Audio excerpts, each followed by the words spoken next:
Hi, everybody. I'm here with a mid-semester update about my intervention, which I've called Healthy Kids, Healthy Bodies. Um, so let's get going. My vision is a little bit long just because my topic isn't quite my wicked problem isn't quite straightforward. So I have a little bit of a longer vision to kind of set up the background. Um, so um, my intervention stems from the fact that many childhood obesity initiatives result in worsened weight bias and stigma within children. And this stems from two incorrect beliefs. One is that weight is a choice, and two, that anyone can change their weight if they try hard enough. And this, even if in many childhood obesity interventions, even if it doesn't, if those two things aren't said directly, that is what kids or families hear, or teachers. And this results in shame and blame placed on the youth living in larger bodies. But unfortunately, weight control almost always backfires. And this is shown by the fact that children and teens who experience weight bias gain more weight than those who don't experience weight bias. And so if children understand these facts, they will have healthier outcomes and will engage with their peers with increased respect. And so that brings us to the mission of my intervention, and that is to reduce dieting and weight bias among youth at Hazel Valley Elementary School by teaching them about body diversity, the typical effects of weight loss diets, and normal adolescent growth and development. So the objectives of my intervention, you guys have already seen, and oops, my little box is cutting them off, but the two that I have already completed are my first and my third. The first is that by the end of March 2018, that's tomorrow, the first 3 lessons will be presented to over 70 sixth grade students at Hazel Valley Elementary School. And number 3, by the end of March 28th, I selected the wrong one. I guess I've only done one so far. I've met one objective, but that's great. So I'll get back to more of these as we go along. So here's my logic model. You guys have seen this already, but just a quick overview. The way that I got hooked into this elementary school is through my friend Laura. She's the dean of students at the school, and she connected me with Dina Milliken, who is a 6th grade teacher, and she has 3 6th grade classes, and I'm teaching in this class in all 3 of the classes. And the curriculum I'm using is the Healthy Bodies curriculum by Kathy Cater, who wrote a really amazing curriculum. Here it is. It's fantastic. And so my outputs are I am teaching all of the curriculum with the help of Dina, Miss Milliken, and I'm teaching them on pretty much weekly on Fridays, but sometimes my work schedule gets in the way, and then next week they have spring break, so I'm hoping to complete all lessons before the end of the school year, which is June 20th, but I don't know if that's going to happen. So I might have to cut out a lesson or 2, but to be determined. I'm working on it. And then my outcomes, just to highlight a few, my short-term outcomes are that students who are in a developmental stage of high risk of disordered eating and dieting, which leads to excess weight gain, are exposed to healthy behaviors without a focus on weight or weight control.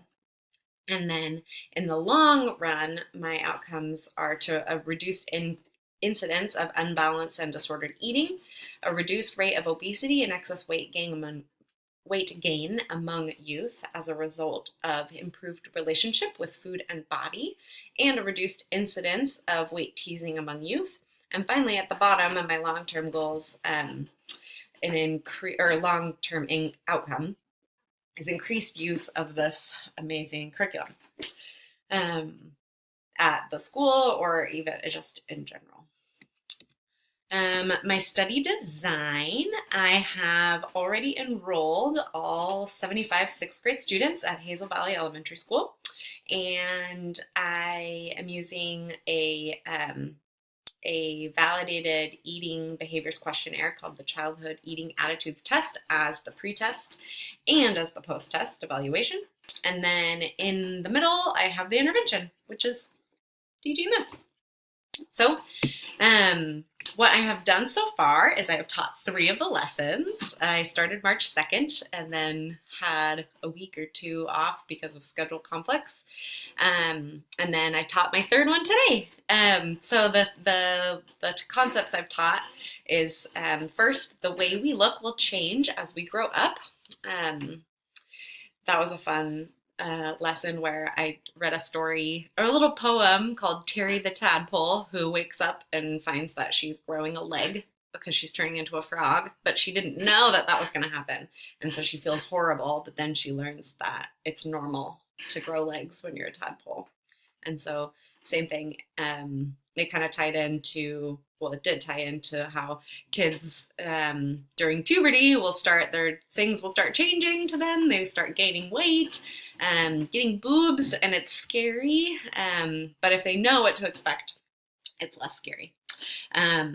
And then the next one is that people become unhappy trying to control something that is not in their power to control. As for looks, it's best to make the most of who we were born to be. And so that was this little story about this fictional group of people who become obsessed with advertisements and trying to look like people in advertisements. And they all go on diets and they're miserable and grumpy. And then they realize, oh, wait, we don't all have to look like them. So that was a fun lesson. And then today was all about, lesson 2 was all about self-identity. And the core concept was that the way we look is only one part of us, and we need to pay attention to all of who we are. I know that was a fun one. It went really well today. So then the other thing I did is I gave them the eating attitudes test, pre-test. So it's 26 statements rated on a 1 to 6 Likert scale. And some of the questions are like, I'm scared about being overweight. I try to stay away from foods like breads, potatoes, and rice. I think a lot about having fat on my body. And the scores for those is if it's 20 or high, if the person scores 20 or higher, they're at high risk of disordered eating, which according to the research I've read, also increases risk of overweight. And the mean for these students was 11.2, and typical is 11 to 15. That's kind of from the studies that I read for this age group. And then here's kind of a distribution of the survey results.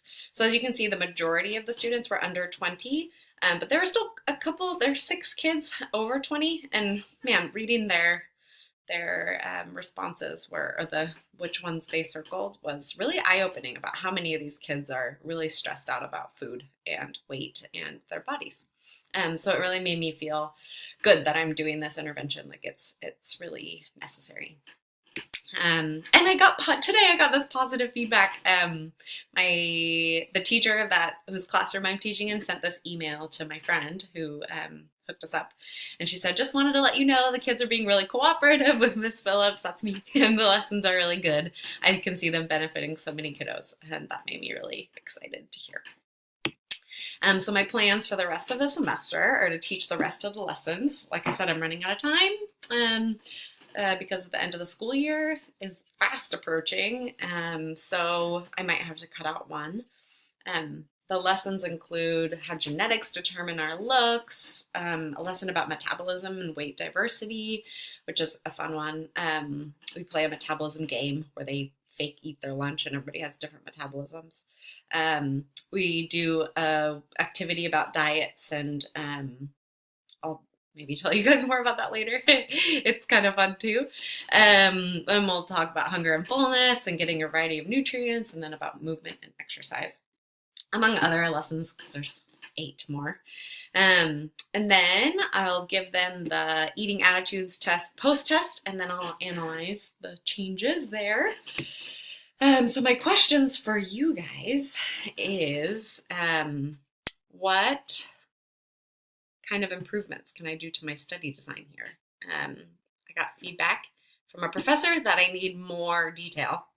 So I would love your guys' feedback on that, ideas. And then one of my objectives is by the end of the 11 lessons, at least 50% of the students will identify their motivation for eating well and moving more as health-related instead of looks-related. So I'm wondering, any ideas about how to measure that objective? And then I would just love any other feedback about what you guys think. Here's some references in case you're interested. And that's everything. Thanks for listening. Looking forward to hearing about yours. Bye.